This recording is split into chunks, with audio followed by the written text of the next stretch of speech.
Hi guys, so opinion polls are generally a good barometer to understand which way the political winds are blowing.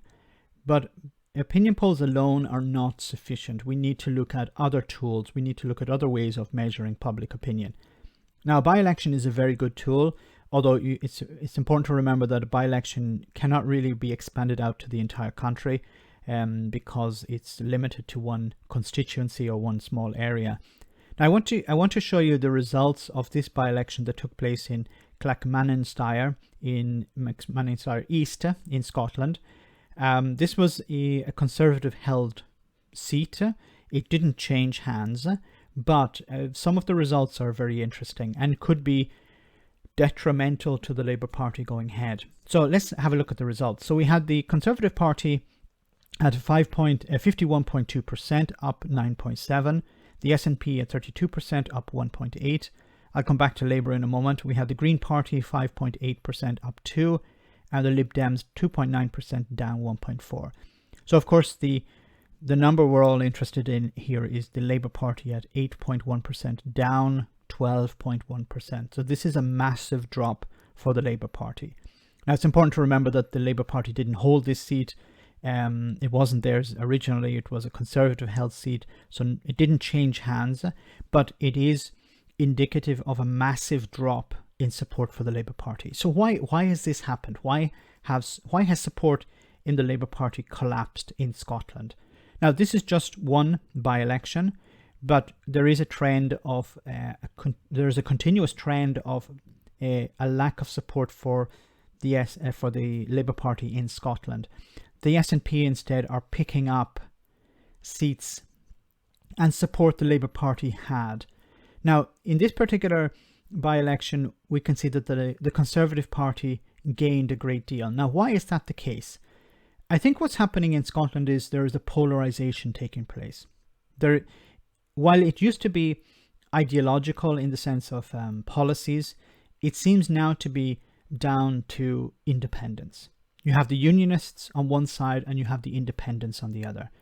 You can see how, which is interesting, you have two pro-independence parties in this list. We have the SNP obviously, and we also have the Green Party. The Green Party in Scotland are pro-independence.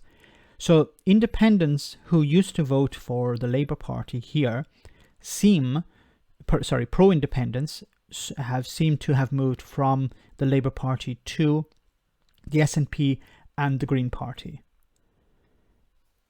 Now, left-wing or moderate union parties have really suffered here. You have, of course, the Labour Party, left-wing, and you have the Liberal Democrats, which are moderate, but they are pro-union. So these two parties have suffered. But who has gained? As I said, the SNP and the Green Party have gained, and of course the Conservatives. So people who would have voted for the Labour Party, but are now who are pro-union, have decided, look, I'm not going to vote for the Labour Party. For me, more important is defending the union.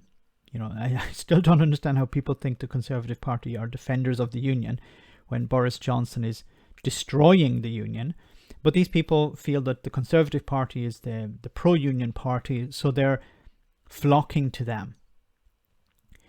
Even though some of these people are left-wing. Because if it was, you would imagine if all of the people who are left-wing, because as you can see, the mathematics doesn't make sense. You have the Labour Party down 12. If all of these people were Labour supporters and they moved to the SNP and the Green Party, then it would be 12% split between the SNP and the Green Party, but it's not. A lot of people who used to vote for the Labour Party have now shifted to the Conservatives. Now, is that because these people have changed their mind when it comes to the NHS, or changed their mind when it comes to not providing free meals for children? No, it's because for them the union is more important. They are more focused on the union. So these are probably people, middle-class people, who feel that they're going to lose something if Scotland becomes independent. because I don't think hardline left-wingers would vote for the Conservative Party, even if they're pro-union.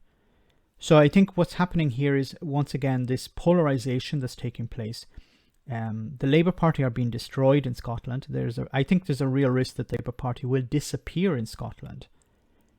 They will be replaced with the SNP will pick up most of their support, or the Conservatives. And I can't wrap my head around the fact that people who used to vote for the Labour Party are now voting for the Conservative Party. Once again, this is a Conservative held seat. It's not something that has flipped to the Conservative Party. Is it indicative of what's going to happen in May next year?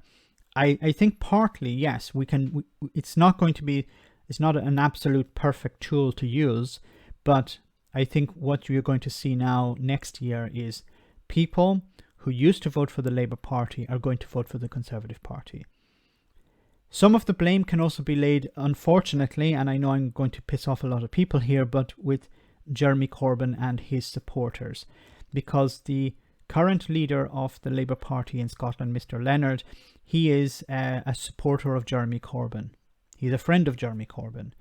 He has been asked to resign after the disaster last December, and he has refused to do so. He has presided over a failure of Labour in Scotland, and he will not give up his position. Now, I think he has clashed with members of the party who are supportive of Keir Starmer, but he is a supporter of Jeremy Corbyn, and he won't go. I think he is pulling down the Labour vote.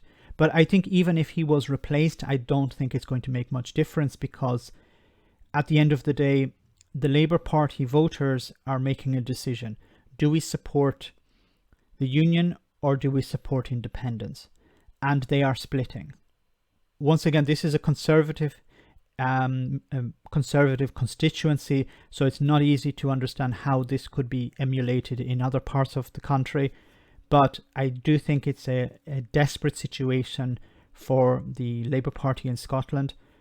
And really, they can't really go in any direction, because if they switch and say, let's become a pro-independence party now, well, why would people vote for them? They already have everything that they need in the SNP.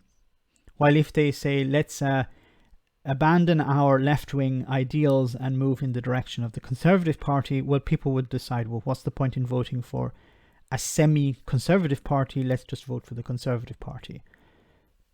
So I think they're between a rock and a hard place, basically, and the only way seems to be down. But let me know in the comment section, guys, what you think. As always, your comments are greatly appreciated. Thanks a lot.